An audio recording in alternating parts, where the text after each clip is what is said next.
మకర సంక్రాంతి రోజున సూర్యుడు ఉత్తరాయణంలోకి అడుగు పెడతాడు. ఈ రోజు నుంచి స్వర్గద్వారాలు తెరిచి ఉంటాయని పురాణాలు చెబుతున్నాయి.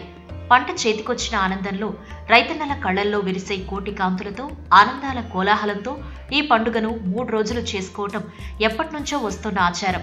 అందుకే దీన్ని పెద్ద పండుగ అని కూడా పిలుస్తారు. 3 రోజుల పండుగలో మొదటిగా భోగ భాగ్యాలను ఇచ్చే భోగి. భగ అనే పదం నుండి భోగి అన్న మాట పుట్టిందని చెబుతారు.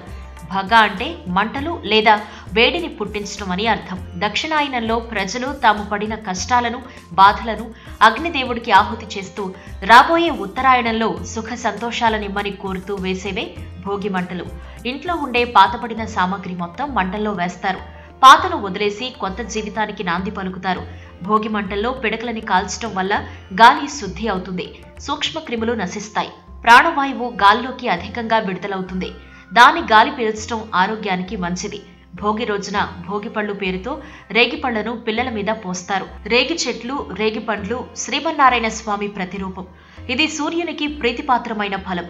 సూర్యుని రూపం రంగు పేరు కలిగిన రేగుపళ్లతో నాణాలను కలిపి పిల్లల తలపై పోస్తారు. వాటిని తలపై పోయటం వల్ల శ్రీ లక్ష్మీనారాయణుల అనుగ్రహం మన పిల్లలపై ఉంటుందని, పిల్లలకున్న దిష్టి తొలగిపోయి వారి ఎదుగుదలకు తోడ్పడుతుందని మన పెద్దల విశ్వాసం. పైగా తలపై ఉండే బ్రహ్మరంధ్రంపై భోగిపళ్లు పోయటం వల్ల పిల్లలు జ్ఞానవంతులవుతారు.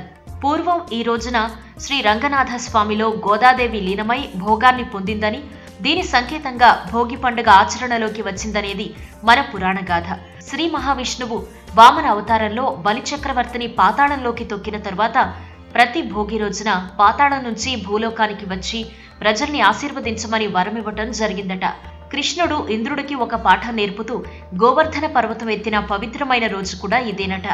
పరమేశ్వరుని వాహనమైన బసవన్నను భూమికి పంపించి రైతుల దైవంగా ఉండమని చెప్పిన రోజు ఇదేనని పురాణ గాథలు చెబుతున్నాయి. ఈ వీడియో మీకు నచ్చినట్టయితే లైక్ చేయండి, షేర్ చేయండి. మరిన్ని ఇంట్రెస్టింగ్ వీడియోస్ చూడడానికి మా ఛానల్ కు తప్పక సబ్స్క్రైబ్ అవ్వండి.